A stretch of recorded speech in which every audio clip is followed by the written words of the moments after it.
Hi everyone, Christina Werner here. Welcome to another video for SimonsStamp.com.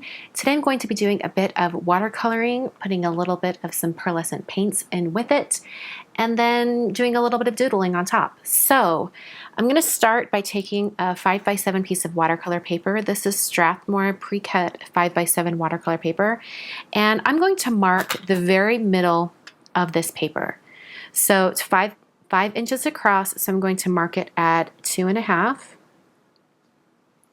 and I'm just going to draw a line right there so I can see that center. And then I'm also going to mark the center going the other direction. And since this is 7 inches tall, it's going to be 3.5 inches down this direction.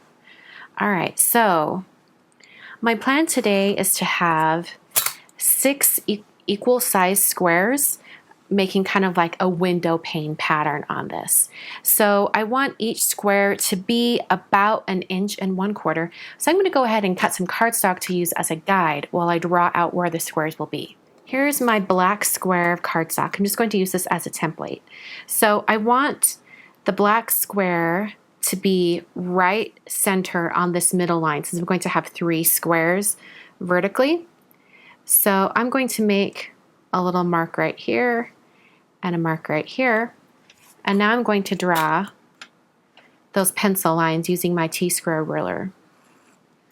So now I know exactly where that row of squares will be.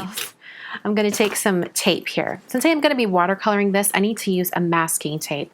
I don't want to use a masking paper because the water will destroy the masking paper and then I won't be able to use it. So I'm just going to tape this down to my surface here just for a split second, and I'm going to eyeball this. It's going to be about 1/4 inch, and I'm going to use a craft knife just to cut this tape.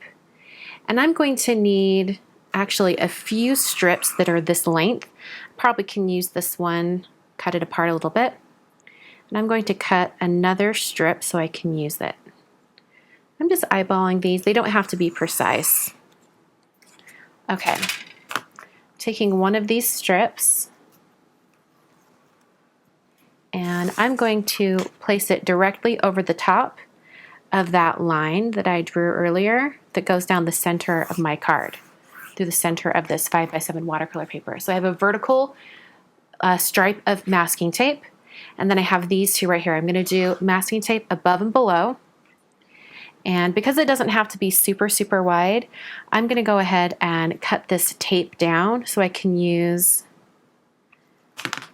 it twice. All right, putting that right above, and this one will be right below. So now I can take my little black square, which has wandered off. Here we go. I can take that black square and I can nestle it into this corner.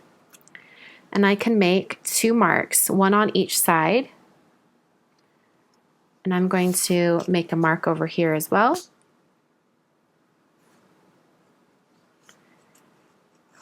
And then I'm going to do the same thing for these 2 spots up here. This is going to give me the perfectly sized squares for all of my watercolor painting. Okay, let me make sure I have these pressed down really, really well, so that no paint will creep underneath. All right, I'm going to cut this piece of tape down so it's the right width. So now I'm going to just connect those 2 dashes right here that I drew earlier. There's the bottom, and there's the top. And for these final 2 sides, they don't have to be cut down because I won't be painting past those edges. So these can just go all the way down. Make sure I really press that down into that watercolor paper. Okay, so here are the 6 squares that I'll be painting. Just to make it easier on myself, I'm going to go ahead and tape up these other areas so I'm not tempted to accidentally paint those. All right, I'm going to take a minute and really press down with my fingertips all of these edges. This is going to make sure I have a really clean removal of the tape and not have any paint seeping underneath. Okay, so now I'm going to get to the painting. Today I'm using the watercolor set from American Crafts. This is the Paper Fashion Watercolor set. Kind of been obsessed with this set recently. And I'm going to do some really simple painting, just wetting these areas first and then dropping in color. And I'm also going to be using some pearlescent paints. These are from FineTec. This is the pearlescent color set. And I'm mostly just going to be using this gold shade right here, which, and I checked the back of the box, I believe that is pearl gold. So this one right here, I'm going to be dropping in some gold. I'm going to do this in layers. I'm going to do the color layers and then I'll drop in the gold after. You'll see how it goes. I'm going to turn on some music so you can enjoy the painting, but that's basically what I'm doing.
As you can see, the pearlescent paint sort of sits up on top of that watercoloring. I did mostly all pinks, reds, and blues because I knew adding this gold yellow on top would introduce yellow, which would kind of make a whole rainbow spectrum. So those are the colors I have on my project today. I'm going to go ahead and peel back all of this masking tape, and here is where the magic happens. I love this. I've said it before and I'll say it again. It's like Christmas morning when you're removing any type of masking. And I'm glad I put that additional bit of tape on the top and bottom because I did sort of paint off the edge here. Okay, when I'm peeling back the tape, I'm folding the tape back completely on itself. You can see how clean that is. Looks like I may have got a little bit of paint right there. I'll be able to fix that up with a sanding eraser. As you can see, that gives me a really clean edge.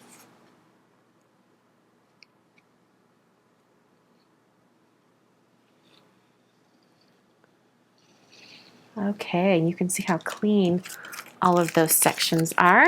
All right, I've still got these pencil lines on here, so I'm going to use this eraser just to erase all of those pencil lines.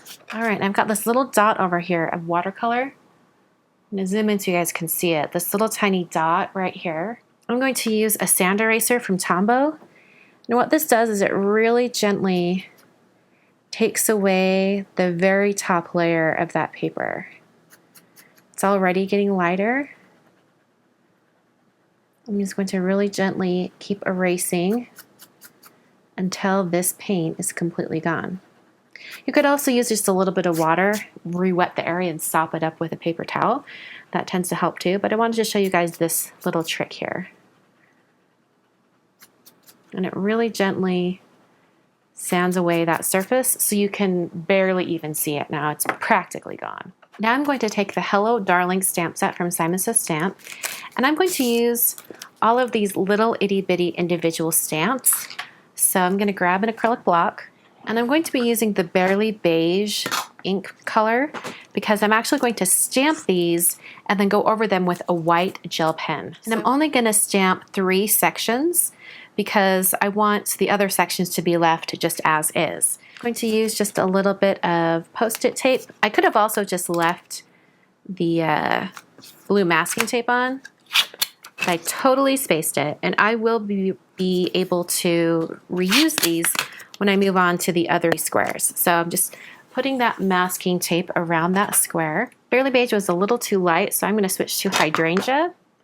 Hopefully that will give me enough color that I can see where I'm stamping. Perfect.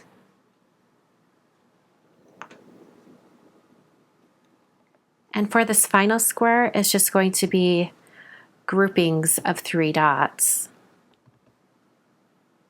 I actually think the purple ink looks really, really cool considering the color palette, but I'm now going to go over all of the purple ink with a white gel pen. And I'm going to use the number 5. This is the Fine Line white gel pen from Jelly Roll. Take that back. We're switching to the number 10. It's just a little bit more bold, so it won't take quite as long to outline all of these little flowers.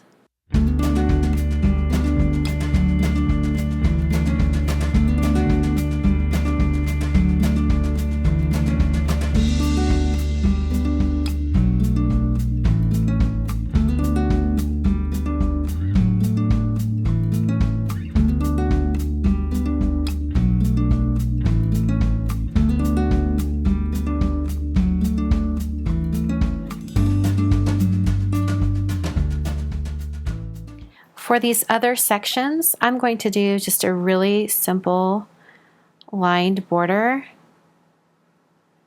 just to offset them and give them a little bit of the white detail that the other squares have. One of my tips for using a Jelly Roll pen or any gel pen in general is to have a really light touch. If you're pressing too hard, the gel ink can't come out of the pen. So if you're having issue getting your gel pen to work, try using a really, really light touch so that you're barely letting the pen kiss the surface of the paper. And whenever my pen starts kind of acting up, if I just remind myself to use a really light touch, that seems to get it working again. I'm now going to take the Take Care dies from Simon, and I'm actually going to cut these out about 4 times so that I can stack them so they'll have some dimension when I put them on the front of the card. I'm using Gina K Connect glue and just doing dabs of glue kind of all over each one of these die cuts, and then before I adhere it down, I'm just going to pounce it onto some scratch paper, and then I can put it directly over the top of the other die cut. Then I pick it up and I use my fingers to help get it lined up just perfectly. So I've got 2 layers together. I'm going to add on the other 2 on top. And that's about when my microphone died. So now you have my voiceover here. Hello. I took some white cardstock. This is Neenah Classic Crest Solar White 110 pound cardstock, and I cut it to 10 by 7 to create a 5 by 7 card base. Scored it at 5, and then I folded it and adhered the watercolor piece down to the front of the card. Using some tape runner adhesive, this is Tombow Extreme Adhesive, and then I just press that down onto the front of the card. That's a really great adhesive for adhering watercolor paper because it's super, super strong.